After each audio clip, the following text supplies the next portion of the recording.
Denise. Denise. It's Denise. It's Denise. It's Denise. It's Denise. It's a podcast party. It's a podcast party. It's a podcast party. I gotta say, I feel like we're besties now after this. What's up, guys? It's Denise Salcedo. Holla if you hear me.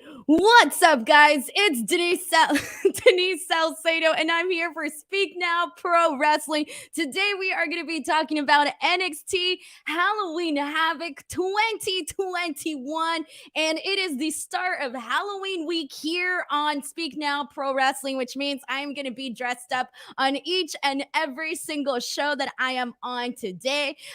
Today, as you guys can see, I'm little Papa Pump here today. And I'll just tell you guys now that I am in a lot of pain as I do this post show. This headgear is about a zillion years. It's messing my brain, guys. This thing is heavy as hell. Okay, heavy as hell. But anyways, we are going to talk about Halloween Havoc here today as I bring you, my Scott Steiner a look. But first and foremost, I want to thank you guys so much for tuning in to the show.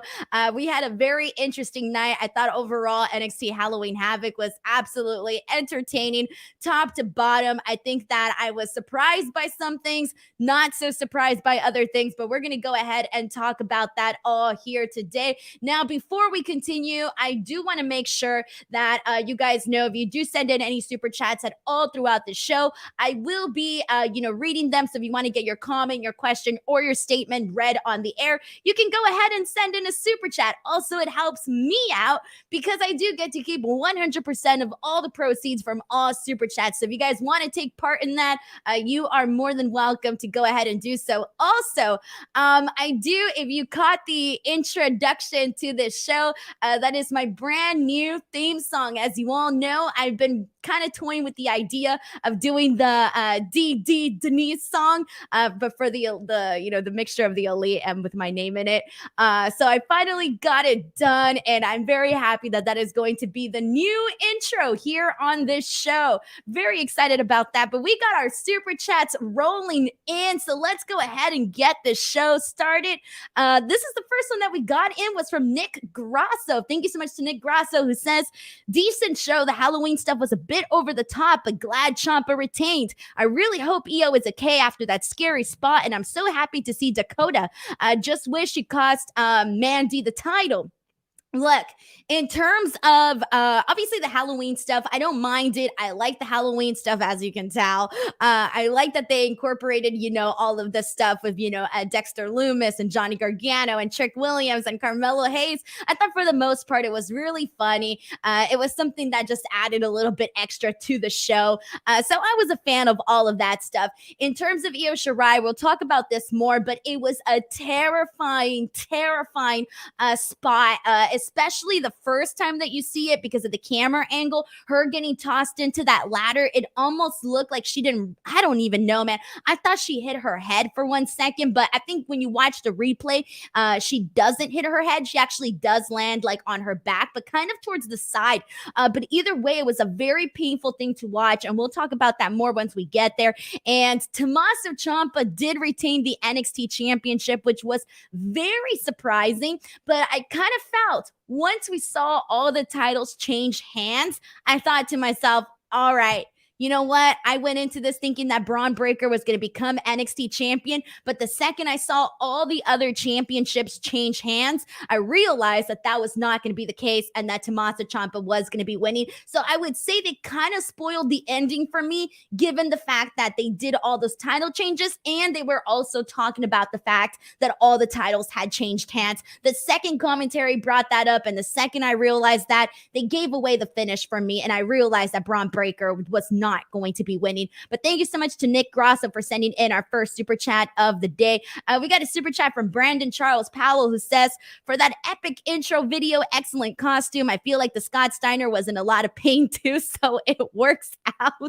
Dude, so let me just say that, like, I was coming up with these costumes ideas, and I still got a costume on Wednesday and a costume on Friday that I'm not going to tell you guys about just yet, but this is my most painful costume, guys. So it's the chain, it's a wig, and then underneath I have like this mask, like this like thing, like this hairnet thing, and it's making me scratch a whole lot. So we're gonna power through though.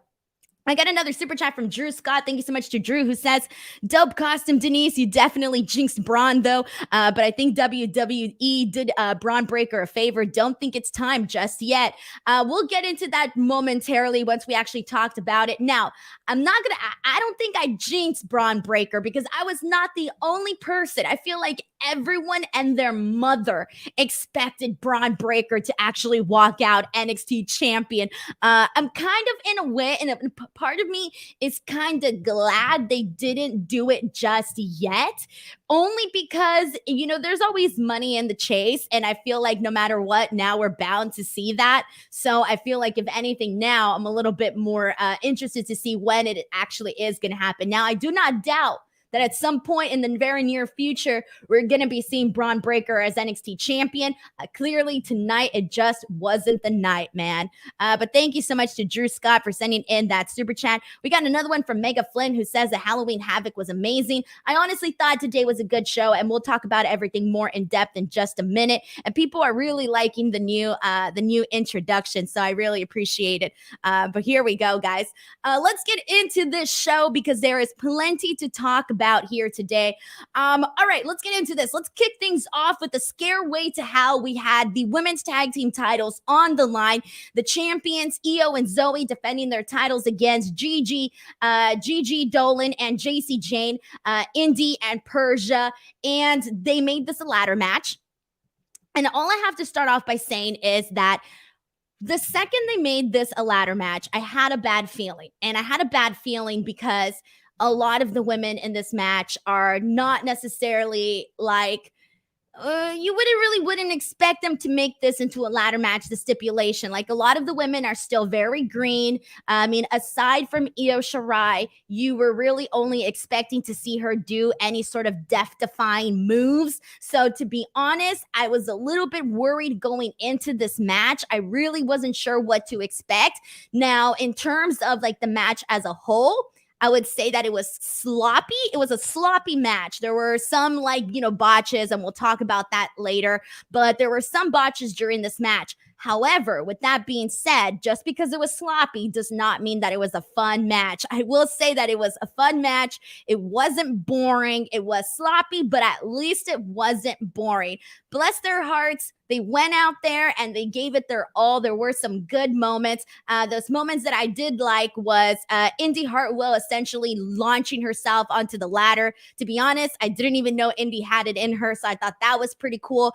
Persia power bombing Gigi onto the ladder. That was another really good spot. I thought of everybody, though. I did think that Jacy did look a little rusty today. However, I'm not going to blame her because she had that very scary dive last week. So I'm guessing her nerves were a little shaken because she did have a lot of botches throughout this match. There was a really a poor head scissors attempt. There was a poor hurricanrana attempt on her part. So it was just a little funky on that end, but I'm going to let it slide because, again, she had a scary incident the week prior. Great moonsault by Io Shirai. As always, she did a moonsault onto Jacy while she was on the ladder. That was a really awesome spot. We saw a Phoenix Splash by Zoey Stark. However, it was great in the air, but she ended up landing on her feet. So it didn't end up technically being a Phoenix Splash because she didn't actually splash. I think it was I forgot who was on the ground waiting for it. It might have been Gigi or Indi or somebody. But she went for the Phoenix Splash, landed on her feet, didn't actually do the splash. So it didn't really look all of that great. I didn't really like it. I mean, it looked good. The attempt and the effort was there, but just the execution of it once she landed was not that great. Then let's talk about that Io Shirai spot. It was absolutely terrifying. She essentially got thrown off the ladder by Indi onto another ladder, but the way that her body went, you saw her flip, kind of backwards, right? And you think for a moment she's going to land on her head, and I legitimately thought that she landed on her head. And like from the first camera angle that we saw, once we saw different variations of the camera angle, I realized that she did not hit her head. But even so, the way that she landed, it just didn't look right to me. Like she landed on it like I think she landed like on her the side of her torso from the shots that I saw, and it just did not look good whatsoever. It was actually what was supposed to be like a really cool spot, in my opinion, just came off looking terrifying. It wasn't even those terrifying spots that you enjoy. You're like, hell yeah, that was awesome. No, I felt like this was just terrifying, period. And I really do hope that she is legitimately okay after this. We do have brand new tag team champions, NXT Women's Tag Team Champions in Jacy, Jayne, and Gigi Dolin. I thought both of them, I'm not surprised that they won. That's what I was expecting. I was expecting Toxic Attraction to walk out with the gold, and they certainly did. So good for them. They're going to be the new tag team champions. I like what they've been doing so far, so I'm excited to see them as champions. But let's see what you guys are saying here in the chat. Let's get some comments going. This one is from Mega Flint, who says, awesome costume, Denise. You look amazing. Thank you so much. I appreciate it. I really appreciate this. Generation Lost 92 says, I'm so glad no one is going to walk in on me watching this. I'm always, that's hilarious. I'm always talking about how like there's the people are always asking me like, what's an embarrassing wrestling moment that like your family has walked in on? I've officially become the embarrassing moment that you don't want your family to walk in on. That amazing. We got a super chat from Taylor Cannon. Thank you so much to Taylor, who says Bron Breakker will be all right. He's 24. He definitely has time. I think he'll be the youngest NXT champion. We'll talk about that in a second, because I am going to put over Bron Breakker and Tommaso Ciampa once we get to the main event. We got another super chat from Deontay Swainier, who says, holla if you hear Denise, big bad booty Salcedo, dope ass costume. Thank you as always for cheerfulness and awesomeness on Twitter. Much love. Thank you so much for coming on here and showing me some support. I really appreciate it, man. I really appreciate it. That's very nice of you. And let's see what other people are saying about this actual ladder match. Send in your thoughts, guys. I'm gonna be reading some comments here. This one's from Edward Gonzalez, who says, I don't think I really want to see any of these females do a spot off the ladder to a springboard clothesline to the outside. It was just, unfortunately, it was the wrong stipulation. It was the wrong stipulation for this match, in all honesty, okay? We got a super chat from Antoine. Thank you so much to Antoine, who says, squeak, if you can hear me. Little Papa Pump, Denise, love your costume and work. You are amazing and never stop grinding. NXT was okay. I thought, love your post show. Thank you so much, Antoine. That really means a lot to me, like so much. And I thought NXT was a good show today. I was expecting a good show. When they put effort, when they want to make a good show, they usually do. And for the most part, it was an entertaining show throughout. So thank you so much to Antoine for sending this as well. We got a comment from Justin Martin, who says, shout out to Zoey Stark for doing the worst Phoenix splash of all time. Wrestle War says she looked like she messed up with her knee during that one. Oh, man. Cherry Lax says you can't call botches in this match because everybody had botches. Unfortunately, that was the truth here. Darth Steven C777 says, some scary parts in this match. I really hope everyone is okay. Like I said, bless their hearts. They went out there. They tried. This was the match that they were told to do. This was the match they were given. I would say it was at least entertaining, even though it wasn't the best executed ladder match out there. Palmy Wrestling says, overall a fun match, but had too many moments that made me go, oh crap. Hope she's okay for my liking. Brandon Charles Powell says, I do agree that green workers shouldn't be in matches like ladder matches or hardcore matches, and that goes for men and women. They got to learn to work first. Exactly. This isn't just, like a woman thing or just a man thing. This is just a safety thing across the board. We got a super chat from Ibani Prince. Thank you so much to Ibani, who says, hi Denise, I love your costume. Thanks, dude. Mario Morales sends in a super chat saying, Denise giving the finger to that wellness policy. Thank you so much, Mario. Oh man, guys, my head's killing me. I'm not even gonna lie to you. This thing's heavy as hell. And all right. Launchpad 42 says, bless their hearts means it was a stinker. Not necessarily, guys. Not I don't want to trash this match because I didn't hate this match. I'll be real. I didn't hate this match, okay? I didn't. It just wasn't perfect. And because of that and that scary moment with Io Shirai and some of those botches that I mentioned, it did take away from it. But I'm not going to entirely trash this match. I'm not going to do that.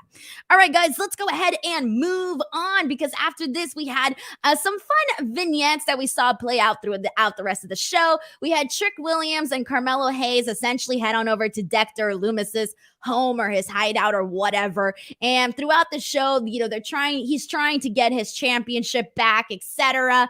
They're all spooked out.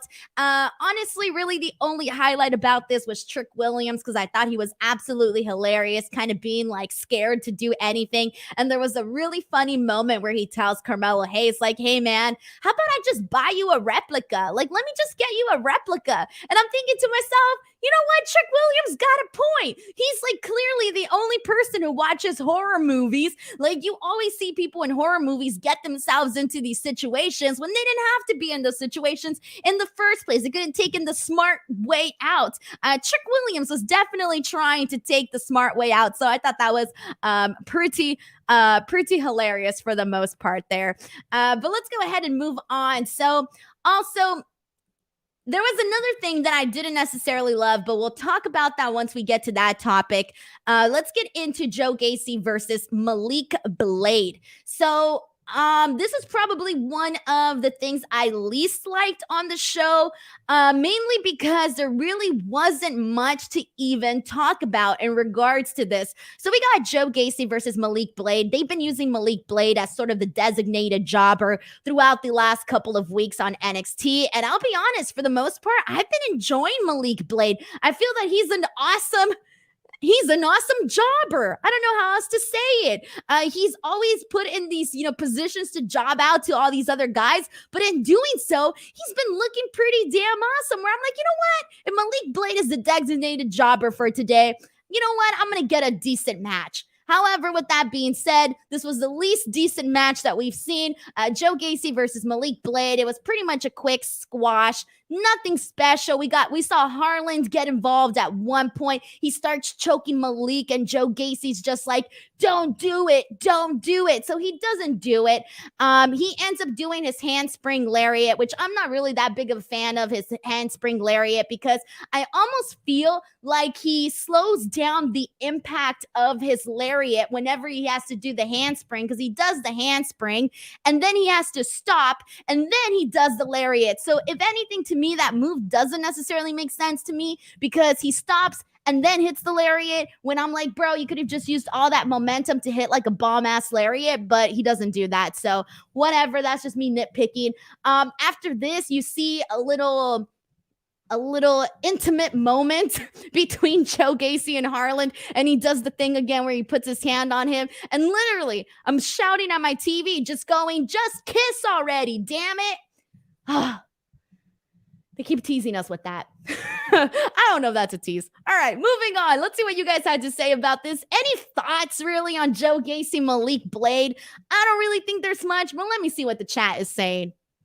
We got a super chat from Darth Steven who says, appreciate the women doing their best to entertain. That was in regards to the opening match. Thank you so much, Darth. I agree with that. I agree with that too. And this is a comment from Jeremy who says that he believes that also Malik has potential. Antoine says something similar, basically saying that he makes you believe he's gonna win. He's not like he's good. Like I like Malik Blade. I think for the most part he's been really entertaining. Honestly, let's see what we got here. Let's go through a couple more comments as we make sure. I'm trying to get some of these. All right, this one's from Zeno Hour who says Joe Gacy needs to be a cult leader. Enough with this hippie gimmick. Well, I think he's like kind of a mixture of both. Like he's sort of incorporating everything. Like he's incorporating this like, I don't know, he's pretending to be woke. And then at the same time, he's a televangelist. And at the exact same time, he's a cult leader. And at the exact same time, he may have feelings for Harland. I don't know, man. I'm getting a bunch of different stuff here from Joe Gacy. Turns out Joe Gacy's character has layers. Who would have thought? Matt Hensley says Gacy can't even get him into his matches. He's just bad. See, that was my thing. Like, a lot of people, when Joe Gacy made his debut on NXT, I'm not familiar with Joe Gacy's work outside of WWE. I never saw his work in CZW, so I'm really not that familiar with him. However, a lot of people were coming on here to basically put him over, and I believe it. I believe when the people tell me that they liked his work outside of WWE. I believe it. However, I haven't seen it, and based on what I've seen in WWE, I haven't seen necessarily anything that makes me go, oh, wow, there's something there. Not really. I take this for what it is. We got a super chat from Brandon Rosen, who says, we already have the legend killer, and now we have Joe Gacy, the ratings killer.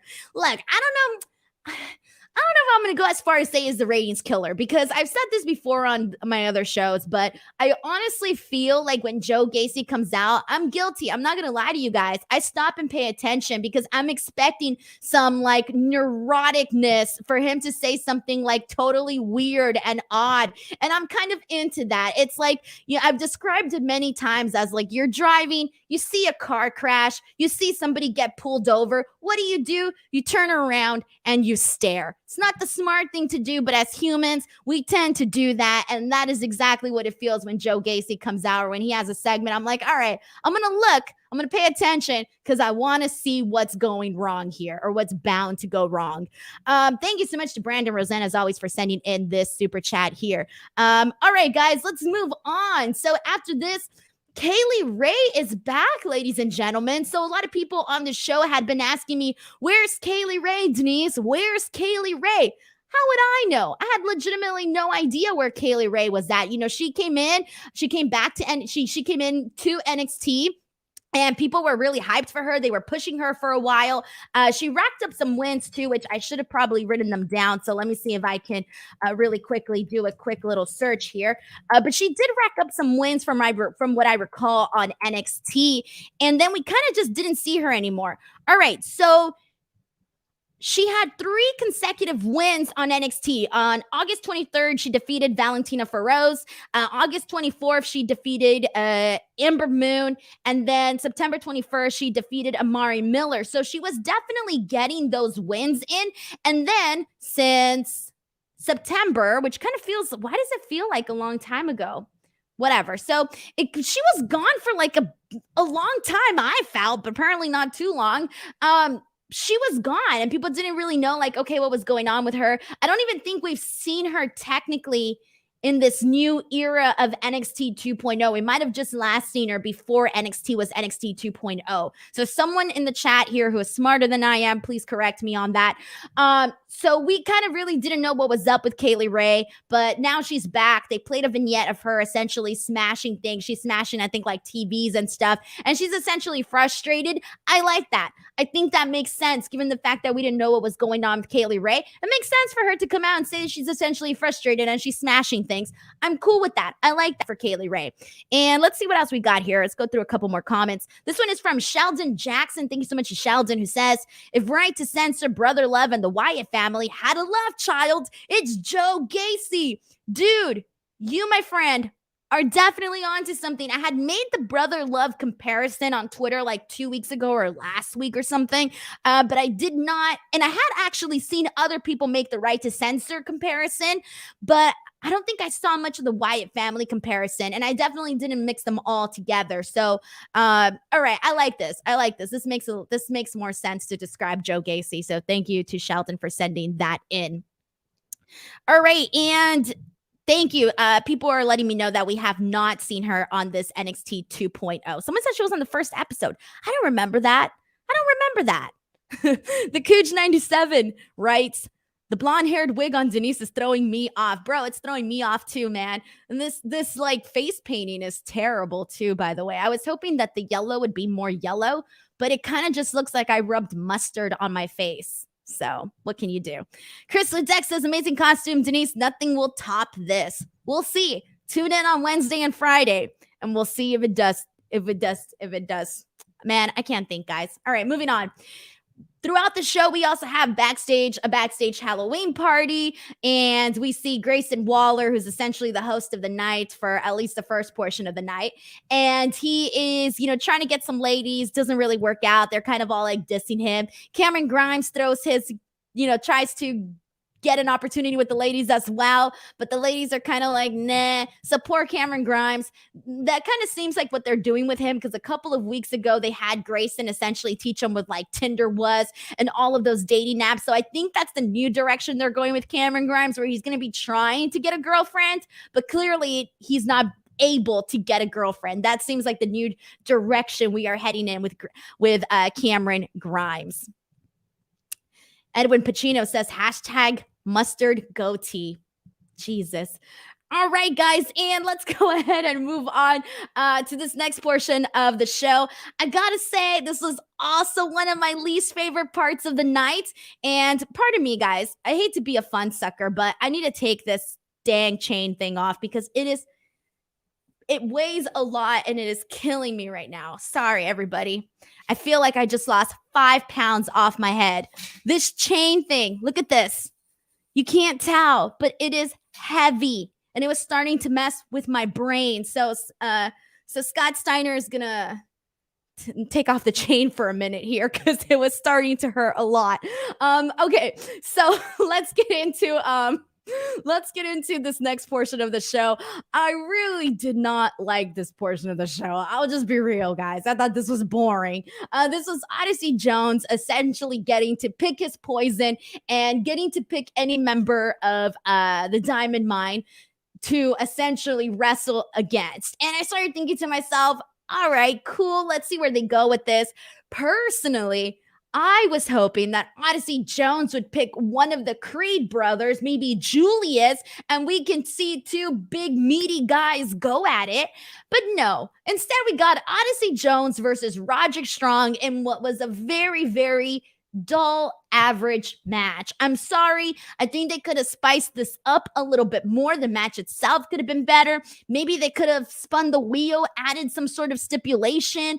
This was not really anything special. It was just a match. Roderick Strong won. I thought they could have made this one way more fun. This one was a little bit boring for me. I'll just be real here, guys. I'm sorry. I didn't really care about that one very much here. And people are telling me to let my brain breathe. Dude, for reals, man. My head was hurting. All right, guys, and we're moving on because after this, we're going into Raquel versus Mandy Rose for the NXT Women's Championship, which ended up being in a street fight. And I think for the most part, and I said this on the show before, it was very, very obvious that they were going with Mandy Rose to become the new NXT Women's Champion. I don't think anybody here was expecting Raquel to retain. With that being said, I got to tell you, this was probably one of my favorite things that they did on the show, aside from the main event. I loved Raquel versus Mandy Rose. I thought this was fantastic. I loved the finish, and I'm going to tell you why. So first and foremost, you have Raquel coming out. She comes out with a motorcycle, which all of a sudden she rides motorcycles. Cool. I'm cool with that. And then what we see throughout this match, and what I really enjoyed from this and the story that they were telling in this match, is that we're seeing, and we have been seeing, this new version of Mandy Rose. She's a lot more aggressive. She's a lot more, more brutal. We've been hearing her on the mic. We see the hair change and everything that she's been doing. She really, really switched things up and really repackaged herself from what we were seeing from her on the main roster. And here's the thing with Mandy Rose. You look at her, and we've talked about this before. She's not, in-ring wise, she's not a Charlotte Flair. She's not a Bayley or a Sasha Banks, right? We understand that. In-ring wise, she's not at that level. Okay, with that being said, she's also super, super gorgeous and super, super stunning, okay? She works really hard, though, and I want to give her a lot of credit here, because I think that given the fact that she could honestly, if she wanted to take the lazy route, she could have, she's a gorgeous girl. She could have taken the lazy route and not had to have worked hard. And she probably would have still given her, as much attention or whatever. Right. But Mandy Rose really did a phenomenal job in this match. I really liked all of the aggression that she brought in this match. I like the fact that she was pulling out all the stops, going nuts on Raquel with all of the kendo sticks, etc. And really, she was basically giving everything that she had in this match throughout the entire match. The crowd was invested in it, so that's good. The crowd was hot for it, so that's good right there that you had, the people actually caring about what they were seeing here. Then let's talk about this finish here. So okay, before I get to the finish, I do want to add one more thing. So the fact that, I'm talking about Mandy Rose and I'm putting her over because, she's really, like I said, she's really reinvented herself on NXT. I also want to give her credit too because she has improved a lot. And like I said, she didn't really have to, but she did. And I think that says a lot about her character. Also, the reason why I liked the finish. So for the finish, we essentially see Raquel running Mandy Rose. She spears Mandy Rose. Mandy Rose ends up going right through a table. That is a brutal, brutal spot, okay? And then it kind of seems like Raquel, she has the advantage after this, and it seems like she's going to possibly win this. But instead, somebody from behind in a black outfit comes in with a shovel and just hits her right on the back. That allows Mandy Rose to get the win here. However, this did not seem like a fluke win. And the reason I say this is because, there was the incorporation of the mystery person, which we'll talk about who that is shortly. Yes, she came in and hit her with a shovel and all of that. But because the way they booked everything else that occurred in this match prior to the finish, it really gave a lot to Mandy Rose, where it's like, even if Dakota Kai had probably not come into, had not gotten herself involved in this, there might have been a good chance Mandy Rose could have won this because she really went out there and she proved herself, etc. So I like that they did this. And given the fact that it was revealed that it was Dakota Kai hitting Raquel with the shovel, it also protects Raquel. And I like that. I thought it protected Raquel and it wasn't a fluke win for Mandy Rose, in my opinion. So I love this finish. I love the match. Now let's get into Dakota Kai. So there were reports, rumors circulating that Dakota Kai was essentially going to be called up to the main roster. And it's very interesting to me that she's not on the main roster. We saw Shotzi being called up. We saw Tony being called up. We saw Tegan Knox being called up. Xia Li being called up. And a lot of people, including myself, thought that was going to include Dakota Kai. And I am stunned that she did not get called up and that she did not get drafted.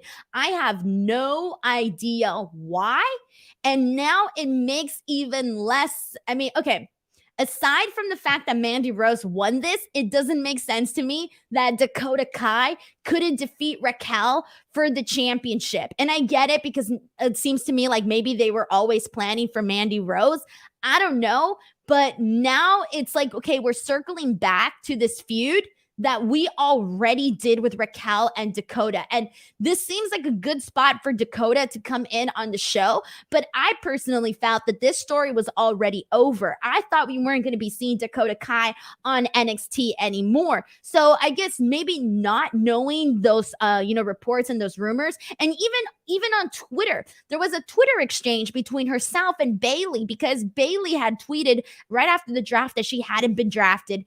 And I forgot exactly what Dakota Kai wrote back to her, but she kind of basically said that they were in the same boat, that sort of thing. So it kind of seems to me like she was expecting to be drafted based on that Twitter interaction. So for me, I was like, given that we had already had this like vignette play out and a lot of people were like, oh, it's Dakota Kai, we still didn't know for sure, right?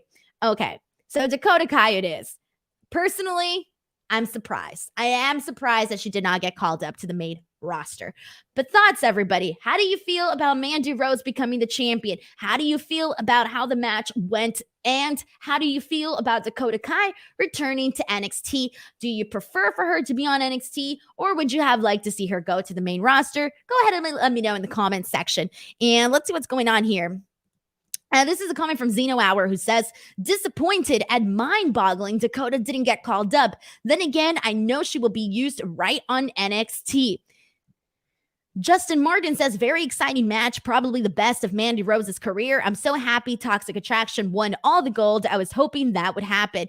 I had a feeling it was going to happen. It seemed very obvious, and I'm kind of glad that they went with it. I am. I think that it's going to spice things up. Unfortunately, based on a lot of the comments that I was getting from people and seeing on social media, people weren't necessarily feeling Raquel as the NXT Women's Champion. So that kind of like people lost interest in her as a champion really fast.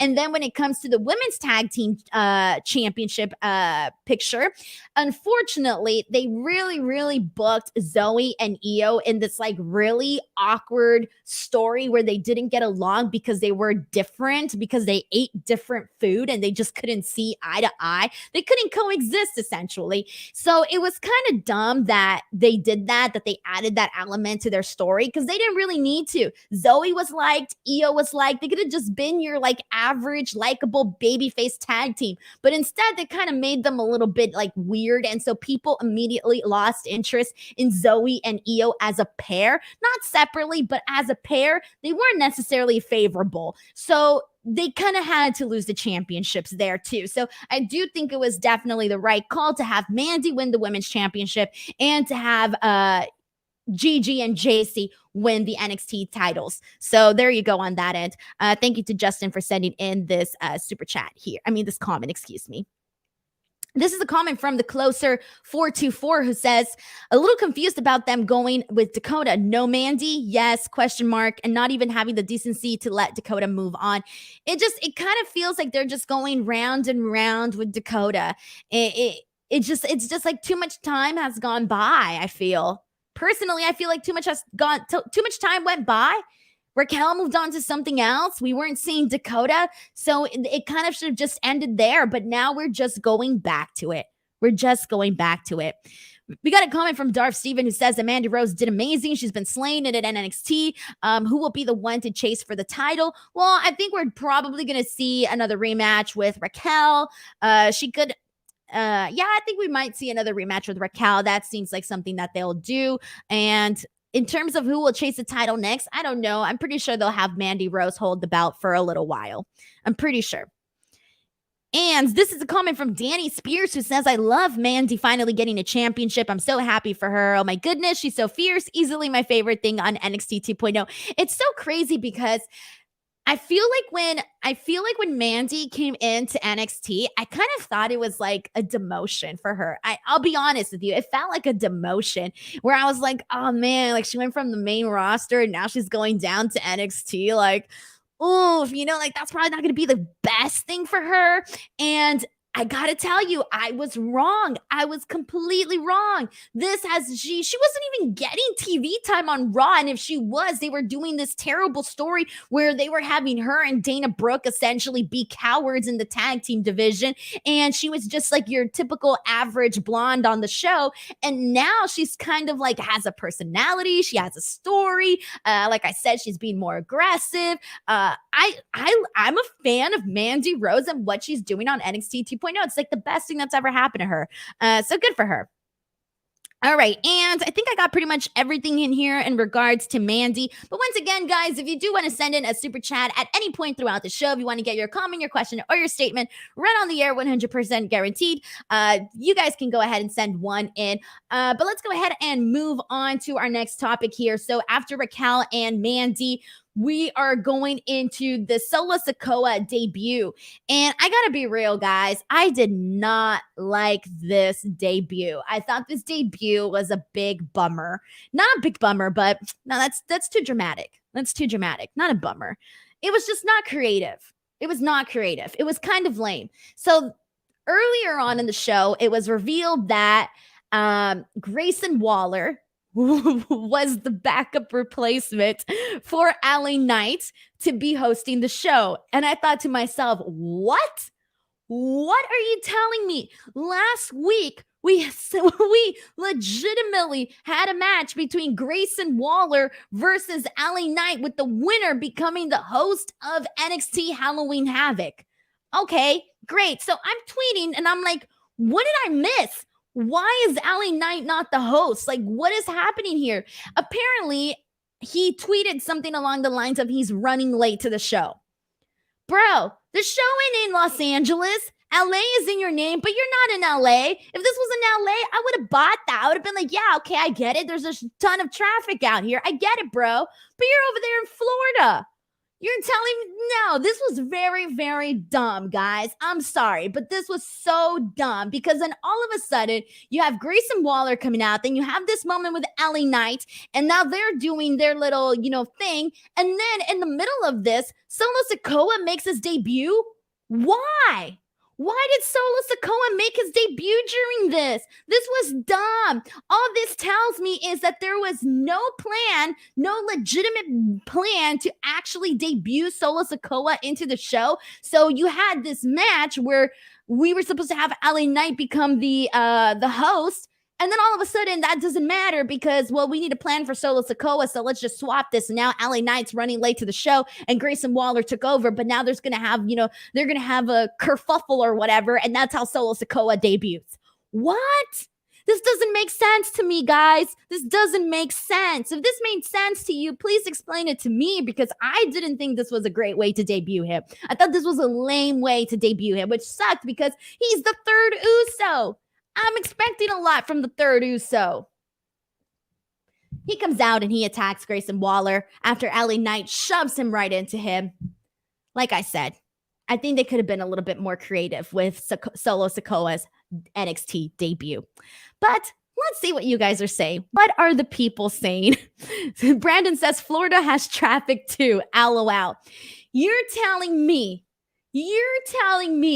that all of a sudden LA Knight just decided to not show up to work on time. He just decided to leave later on one of their most promoted shows when he's hosting the show. None of it makes sense. None of it. Chair relaxes, dumb way to continue a bad rivalry. Really, honestly. And then Eric Howell believes it's just a transition until he is with the bloodline. I don't mind it, man. But in that case, introduce him in a cool way, or hell, screw putting him on NXT then. If he's going to go with the bloodline, have him come out on SmackDown. You don't have to go the NXT path. You can be debuted on the Raw or SmackDown. Why the hell not? Anything would have been better than this. Anything would have been better than this. Sam3 says LA Knight was at Disney World. Oh, man. Matt Hensley says, no, you're right. It sucked. Who cares about who is the host? And it did nothing for Solo. And it made no sense. I mean, they'd been promoting Solo Sikoa was going to come out on the show. Cool. So I was expecting some sort of some sort of something. You know what would have been cool? Maybe they could have had Solo Sikoa come out. He could have cut a promo. Maybe he could have been like, I challenge Roderick Strong of the Diamond Mine. I don't know, something, all right? I'm not in the creative team. They could have came up with something better than this, honestly.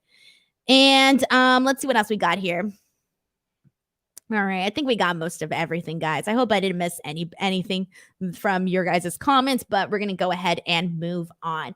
Now, before we move on to the MSK Imperium match. We got two more matches to talk about. But before we do that, I just want to remind you all, if you haven't already, if you're listening to the audio version of this, watching the replay, or watching live, please make sure to subscribe to F4W Online. We have surpassed the 80,000 subscriber mark. We are almost at 81,000, and we are on our way to 100K. Help us out, guys. If you haven't subscribed, make sure you do so. Friendly reminder. Also, if you haven't just yet, I am literally like 200 and something subscribers away from hitting 50,000 subscribers on my YouTube channel, youtube.com/Denise Salcedo. I'm almost there. If you guys enjoy these shows, go show some love on there. Please subscribe. I always have a ton of interviews, etc., fun videos, dorky stuff. If you guys want to go ahead and check that out, you guys are more than welcome to as well. But now, let's jump into this MSK versus Imperium conversation. So, all right. NXT tag team titles on the line. And at the top of this, so I was expecting, like I said, I was expecting Mandy to win. I was expecting Toxic Attraction to win. I was expecting all of those title changes. I was not expecting Imperium to become NXT Tag Team Champions. I legitimately was not. I thought that in terms of who fits this NXT 2.0 vibe much more, it's definitely MSK. And there were so many other times where MSK had their championships on the line. And I thought to myself, oh, this is it. This is when they lose the bouts. There were so many other times where I thought they were going to lose the championships and they didn't. And I thought, okay, they're clearly just like continuing to push MSK. That's cool. I'm cool with that. And then they lost today to Imperium. I did not see this coming. I was legitimately surprised. But we got some good stuff during this. So this ended up being a lumberjack match. And what I liked about this is that they actually utilized the lumberjack match. I mean, the lumberjack stipulation. They had a lot of really cool, high-flying spots that included the lumberjacks. I thought that was awesome. So the fact that they actually utilized them was great. During this match, we see Eichner essentially lifting up both members of MSK. It was kind of cool. It took a little while. It looked like he was struggling, but it was still pretty cool. My favorite spots were really when we saw Lee do that tope over the ring post and onto the lumberjacks. That was pretty awesome. Nash Carter doing the stunner from the top rope to the outside on Barthel onto the lumberjacks was pretty awesome. And then I didn't like, though, when all of a sudden, like, the lumberjacks just disappeared. I thought that they disappeared out of nowhere, which made it a little less believable. If some of them would have still been like on the floor, like aching in pain, it would have been more realistic. But anyways, we see Nash Carter hit the Destroyer, and then the crowd is definitely a little bit more behind MSK than they normally are here. So that kind of helped them out a little bit. But in the end, we do see Imperium get the win here. And now Imperium are your new NXT Tag Team Champions. Again, I did not see that coming. And let's see if we got any more other comments here. This one is from Mac Hensley, who says, I enjoyed the match and I didn't expect it, but I did want Imperium to win. I might be in the minority, but I'm really into Imperium right now and hope they just kill every tag team on the roster. Dude, I'm into Imperium as well. Like, they're a legitimately awesome tag team. I like them. I just don't think that they fit into NXT 2.0. I don't know. They just don't match this new aesthetic. But other than that, they're a good tag team. They just don't fit in. That's the best way I can say it. That's literally the best way that I can say it. And all right. So let's get into next week. They did announce that we are going to be seeing Dexter Lumis and Johnny Gargano versus Carmelo Hayes and Trick Williams. So I think that's the only match they announced from next week, unless I missed something. That's the only one that I recall them announcing for next week. Now, let's get into this main event. So, Tommaso Ciampa versus Bron Breakker for the NXT Championship. And prior to this, leading up to the show, I was fully expecting Bron Breakker to walk out as NXT champion. However, the second I saw that Imperium won the tag team titles, I knew it wasn't going to happen. That gave it away from me completely. The second I saw that every single title changed hands, and the second that commentary said every title has changed hands tonight, I was like, all right, well, now I know that the title ain't changing hands in the main event. So that kind of bummed me out a little bit. It spoiled the finish for me. I'll be realistic. It spoiled the finish for me. With that being said, I loved this main event. This main event was awesome, okay? And first of all, we see Tommaso Ciampa doing something new. He comes out, he's got like face paint. He looks pretty dope. I liked it. You know what? I've been saying that Tommaso Ciampa kind of doesn't fit into this new NXT 2.0. Somehow just adding that face paint kind of made him blend in a little bit more. So good for him. This match, some of my favorite spots that we saw were the spine buster from Breakker to Ciampa. That was dope. Ciampa hitting him with a high knee to the face. That was really awesome. Breakker doing the snap hurricanrana, really right out of the playbook of Scott Steiner. I thought that was really awesome. And really what I want to get at here, before I do, the other spot that I do want to put over is Ciampa doing the DDT on Breakker onto the exposed floor, and he literally gets busted open. That looks sick. And the second that I saw that he got busted open, I was like, oh, man. Ciampa ends up getting him with 3 knees to the face, hits him with the fairy tale ending, and Ciampa wins. So they protected Breakker during this by essentially having Tommaso Ciampa pull out all the stops possible to defeat this young up-and-comer and Bron Breakker. So with that being said, based on Breakker's experience, being able to have a match like this with Tommaso Ciampa says a lot of positive things about his future. His future is definitely looking bright. He didn't win the title today. Kind of doesn't matter because this match was awesome. And we know that down the line, he's probably going to be a champion. And then also, major kudos to Tommaso Ciampa, because Tommaso Ciampa came out and had really helped Bron Breakker, obviously, put on this awesome match. So both of these guys really worked well with each other. I liked the chemistry between both of them, and I know we're bound to see this match again, and I'm totally okay with that because I think that they work very well together. It was definitely, now, even though I was expecting Bron Breakker to win, I think it was the right call to have Tommaso Ciampa win. I changed my mind. I like the fact that they had Tommaso Ciampa win this. I'm excited to see the chase in Bron Breakker, and now I'm even more excited that Tommaso Ciampa, who's somebody that can have matches with just about anybody, he's the kind of champion that they need for NXT 2.0. And given that he doesn't fit in, like I said, they can change my mind on that. And today was a clear start to that. So what did you guys think of the main event? Do you feel that it was the right call to have Tommaso Ciampa win? Are you bummed that Bron Breakker didn't win? Go ahead and send in your thoughts here. And let's see what people are saying here.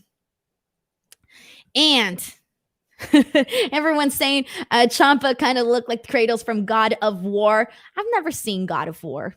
All right. And we got people basically saying that Twitch Face 4 says Bron Breakker has a 141 2/3 chance of winning the title at TakeOver. Justin Martin says, I'm honestly surprised Ciampa won, but he had to nearly kill Breakker to do it. They really put over Bron insanely, though. Dan says that's how you book someone to lose and still look strong. Main roster could use more of that. Also, they need to get rid of the old titles. They could spice them up a little bit. I don't mind it. But yeah, if you're changing everything, you might as well tweak the belts a little bit too. So that makes sense. We have a comment from Muhammad who says that it was a great match and the right call. Matt Kensley says it wasn't a perfect match, but Bron looked great. I'm just not really into Ciampa. What? You're not into Tommaso Ciampa? Dude, he's legitimately one of my favorite wrestlers. Super chat from Brandon Rosen. Thank you so much to Brandon, who says, according to Steiner math, Bron had 50% chance of winning, but it's WWE booking, so he had a 25% chance. So if you take Ciampa's 50% and add Bron's 75%, then Ciampa had a 125% chance of winning. Brandon, that is a fantastic super chat, and the math makes sense. Thank you so much to Brandon Rosen for sending this in. And let's go through some more comments. All right, I think I got mostly like all the good stuff here. All right, cool. If I didn't see your comment, again, you guys can resend it, etc. I appreciate it. Before we go, guys, I want to thank you for coming into the show. And it's time, ladies and gentlemen. I do not false promote. Guys. So I am going to give my head's going to kill me right now, but whatever. I am going to do this. I'm going to try to do this. Oh God, this is bad. Hold on 1 second. Technical difficulties. Crap. I can't put this. Okay. Hold on 1 second, guys. Oh no, the stream's falling apart. Hold on. Wait, I had help putting this on earlier, and now I'm doing it on my own, and this thing is heavy as hell. So give me a second to put this on, because I am going to do my best version. Oh my God, this is so hard to put on. I'm going to do my best version. All right, whatever. This is just how it's going to have to go. Oh, this looks terrible. All right. Yes, I almost swore on this podcast. All right, I'm going to do my very best of this math promo. This math, Scott Steiner math. All right, guys, wish me luck. I did not memorize this, so I am reading off a script, but I do this for the viewers. Get ready.